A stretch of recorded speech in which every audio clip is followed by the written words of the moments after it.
Die mens is 'n baie ongeduldige spesies. Ons hou nie van wag nie. Alles moet nou gebeur, alles moet vinnig gebeur. Ons soek onmiddellike resultate. Ons hou niks van wag nie.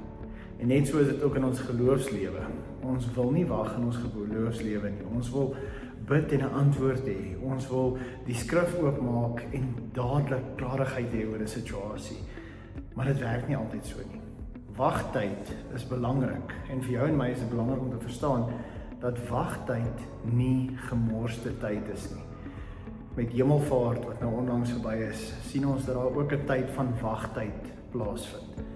Net nadat Jesus opvaar hemel toe, verskyn die engele aan die disippels en sê vir hulle: "Vir wat staan julle so en kyk?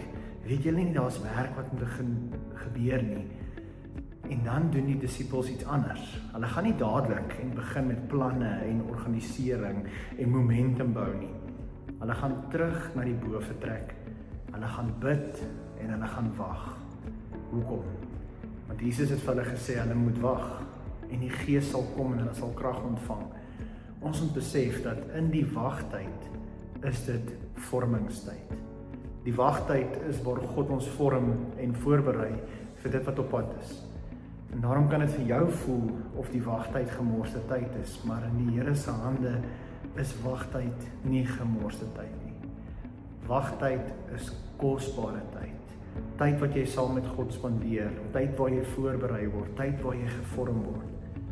So ek wil jou nooi, wil jy nie in hierdie tyd waar jy nou is, as jy dalk in 'n wagtyd is, net besef dat die Here besig is om jou te vorm en dat jy op hom sal vertrou, dat jy krag sal ontvang en dat jy reg sal wees vir dit wat kom. Mooi week.